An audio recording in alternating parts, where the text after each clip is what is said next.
Hello दोस्तों, आपका बहुत-बहुत स्वागत है हमारे यूट्यूब चैनल पर। आज हम एक नया टॉपिक लेकर आप सभी के बीच आए हैं, वो है नीलगिरी पर्वत।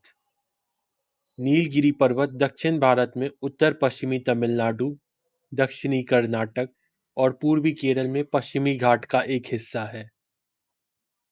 ये तीनों राज्यों के टाई जंक्शन पर है और पश्चिमी घाट को पूर्वी घाट से जोड़ते हैं। इस रेंज में 2000 मीटर यानी कि फीट में कहें तो 6600 फीट से ज़्यादा ऊंची कम से कम 24 चोटियां हैं, जिनमें डोडा बेट्टा सबसे ऊंची है, जिसकी ऊंचाई 2637 मीटर है। चलिए अब ये नीलगिरी पर्वत के शब्द साधन पर चलते हैं। नीलगिरी शब्द संस्कृत के दो शब्द नीली यानी कि नीला रंग और गिरी यानी कि पहाड़ से मिलकर बना है। ऐसा माना जाता है कि कुरिंजी झाड़ियों के नीले फूलों से यह नाम पड़ा होगा। तमिल साहित्य में नीलगिरी का ईरानी मुत्तम में पहचान का जिक्र है। चलिए अब नीलगिरी पर पहाड़ियों के पास क्या क्या उस पर नजर डालें। नीलगिरी पहाड़ कर्नाटक पठार से उत्तर में मोयार नदी के द्वारा अलग होते हैं। नीलगिरी पहाड़ों के बॉर्डर पर 3 नेशनल पार्क हैं। मुदुमलाई नेशनल पार्क रेंज के उत्तरी हिस्से में है, जहां केरल, कर्नाटक और तमिलनाडु मिलते हैं। यह 321 किलोमीटर स्क्वायर के एरिया में फैला है। दूसरा मुकुर्थी नेशनल पार्क रेंज के दक्षिणी पश्चिमी हिस्से में केरल में है, जो कि 78.5 किलोमीटर स्क्वायर के एरिया में फैला है, जिनमें 16 घास के मैदान का मोज़ेक शामिल है, जो नीलगिरी तहर का घर है। साइलेंट वैली नेशनल पार्क ठीक दक्षिण में है और उन दोनों पार्कों से सटा हुआ है, जो 89.52 किलोमीटर स्क्वायर के एरिया में फैला हुआ है। अब चलते हैं नीलगिरी पहाड़ियों के इतिहास पर। नीलगिरी पहाड़ियों के ऊंचे मैदान पर पुराने जमाने से ही लोग रहते आए हैं। जैसा कि खुदाई करने वालों को मिली बहुत सारी चीजों से पता चलता है, इस इलाके का एक खास जरूरी कलेक्शन ब्रिटिश म्यूजियम में देखा जा सकता है, जिनमें कॉलोनियल अधिकारी James Wilkins Briggs, major M J. Walhouse और सर वॉल्टर इलियट द्वारा इकट्ठा किए गए कलेक्शन भी शामिल है। इस इलाके के लिए नीला शब्द का पहला रिकॉर्डेड इस्तेमाल 1117 सीई में मिलता है। होयसल के राजा विष्णुवर्धन के एक सेनापति की रिपोर्ट में, जिन्होंने अपने शत्रुओं के संदर्भ में दावा किया था कि उन्होंने टोडाओं को डरा दिया, कोगाओं को भूमिगत कर दिया, पोलुआओं का वध किया, मालेयालों को मौत के घाट उतार दिया, सरदार काला निरपाला को भयभीत कर दिया और फिर नीला पर्वत की चोटी, संभवतः पूर्वी नीलगिरी में पेरनगाड के डोडा बेटा या रंगस्वामी शिखर को धन की देवी लक्ष्मी को अर्पित कर दिया। नीलगिरी जिले के वजहाईथोटम यानी कि बालेथोटा में कन्नड़ शिलालेख वाला एक नायक पत्थर वीरगल्लू 10वीं शताब्दी ईस्वी में खोजा गया है। होयसल राजा बल्लाल तृतीय यह का 14वीं शताब्दी ईस्वी में एक कन्नड़ शिलालेख मोयार और भवानी नदियों में, लेकिन तब से मंदिर भवानी सागर डैम में डूब गया है।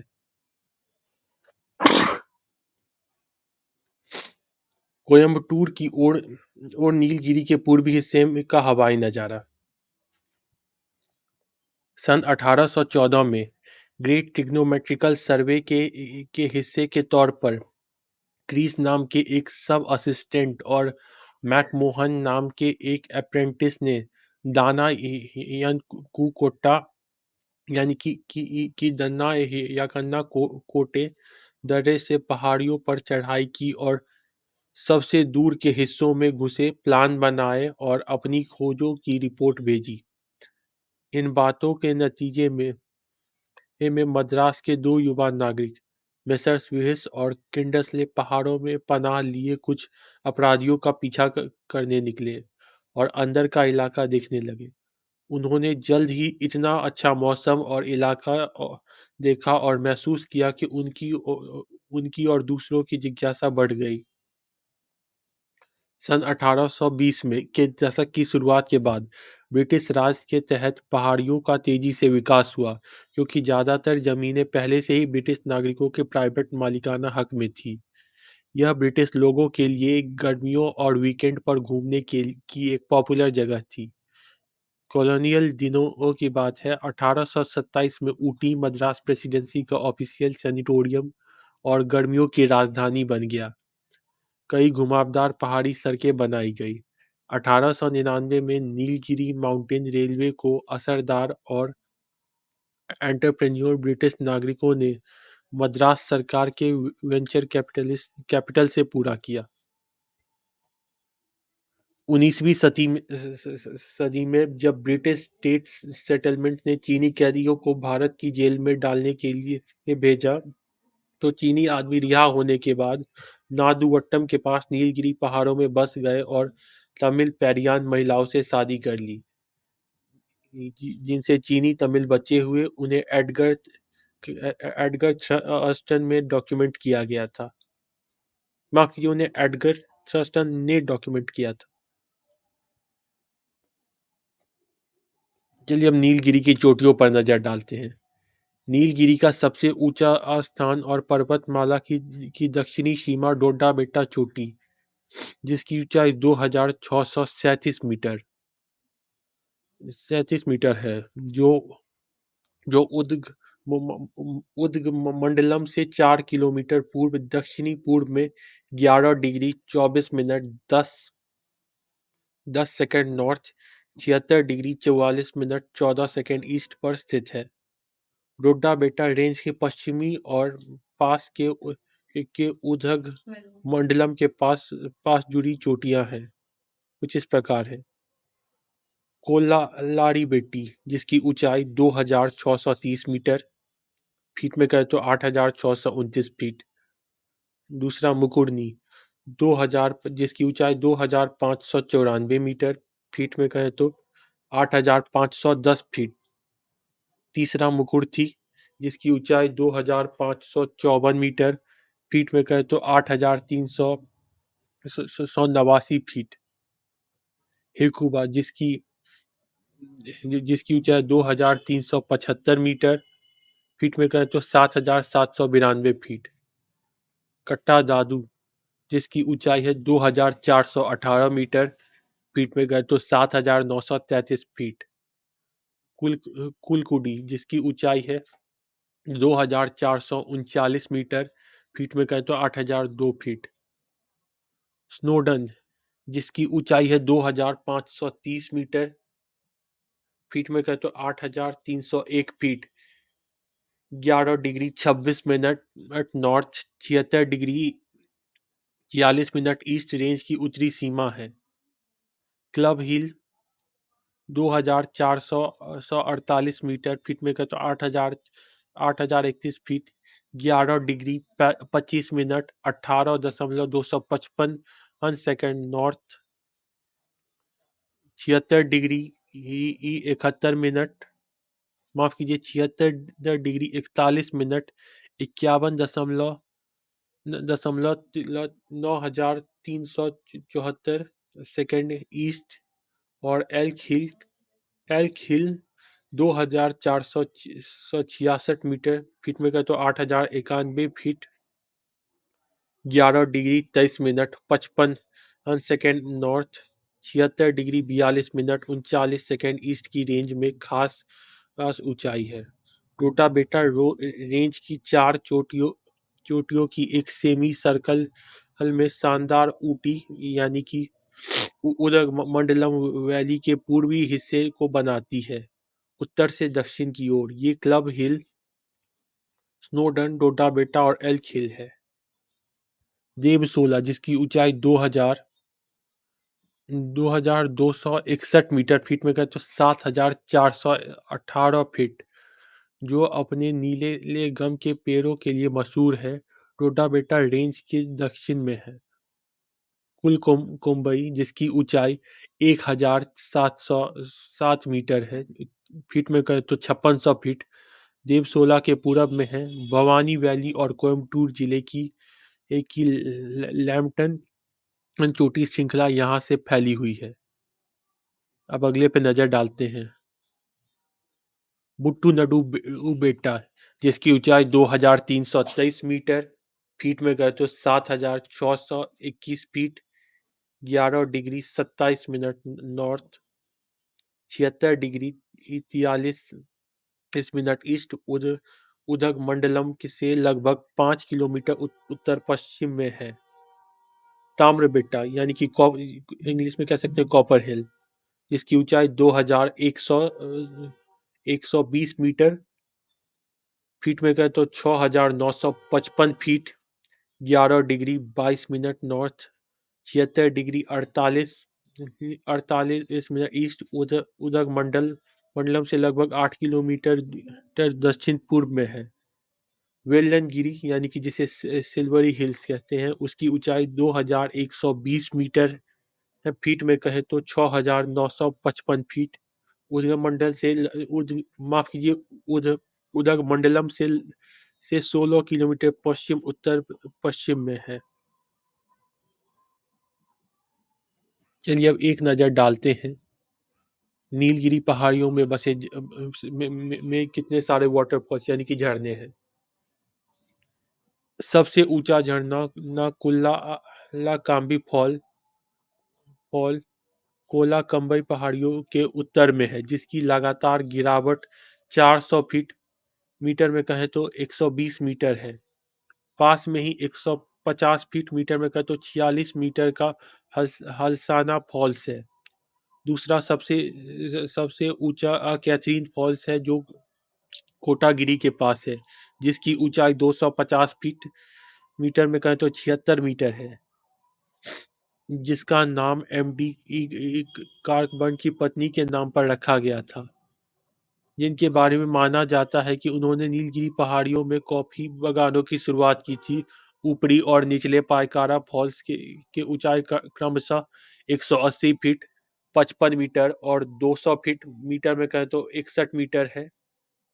170 फीट फीट का कालहट्टी फॉल्स और सेगुर पीक से दूर है। अरुवनकाडु के पास काटेरी फॉल्स में पहला पावर स्टेशन था, जिसे मूल कार्डाइट फैक्ट्री को बिजली की आपूर्ति की थी। अब चलिए नीलगिरी पहाड़ियों में बसे से वनस्पति और जीव पर एक नजर डालते हैं। नीलगिरी के नीलगिरी के ये सोलों में 2800 से अधिक फूल वाले पौधों की प्रजातियां, 160 फर्न और फर्न सहयोगियों की प्रजाति, अनगिनत प्रकार के फूल रहित पौधे, काई, कवक, शैवाल और भूमि लाइकेन पाए जाते हैं। किसी अन्य हिल स्टेशनों में इतनी प्रजातियां नहीं हैं। यह बंगाल टाइगर, भारतीय हाथी, भारतीय तेंदुआ, चीतल हिरन, गौर, सांभर हिरन, ढोल, सुनहरा सियार, भारतीय सुगर, नीलगिरी तहर, भारतीय चित्तीदार चेवरोटेन, काला हिरन, एशियाई पाम सिवेट, सुस्त भालू, चार सिंग वाले मृग, नीलगिरी नेबला, भारतीय कलगीदार शाही, मालाबार विशाल गिलहरी, शहद बेजर, भारतीय ग्रे नेबला, भारतीय भारतीय पेंगोलिन, भारतीय लोमड़ी, चिकनी लेपित उदबिलाव और चित्रित चमगादड़ जैसे स्तनधारियों का घर है।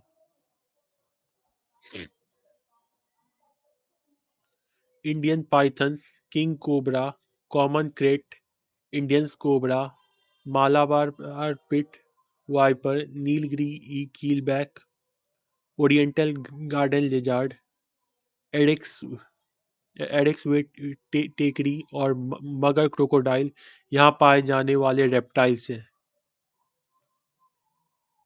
प्रा-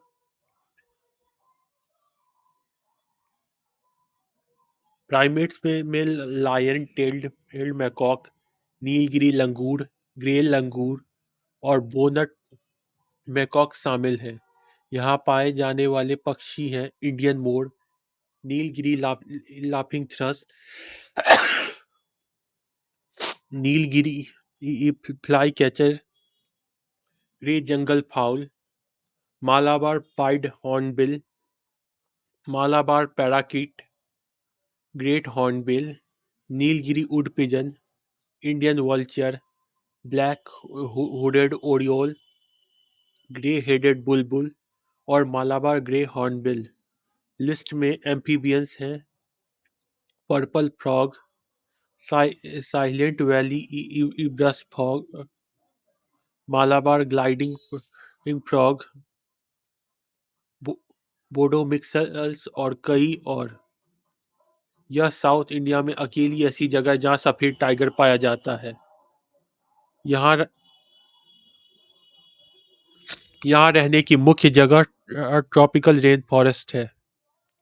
यहाँ माउंटेन फॉरेस्ट और ट्रॉपिकल मॉइस्ट फॉरेस्ट भी पाए जाते हैं। बड़े पैमानों पर चाय के बागानों, मोटर वाहन की आसान पहुंच, गैर देसी नीलगिरी और वॉटल के बड़े पैमाने पर वो वाणिज्य रोपण और कटाई और मवेशियों के चरने के कारण जंगल के अधिकांश आवास बहुत परेशान या नष्ट हो गए। इस क्षेत्र में एक बड़ा और कई छोटी पनबिजली बांध भी है। स्क्रॉच ब्रूम एक पारिस्थितिक रूप से हानिकारक आक्रामक प्रजाति बन गई है। नीलगिरी के खतरे में पड़े पौधों में शामिल है कमजोर प्रजातियां,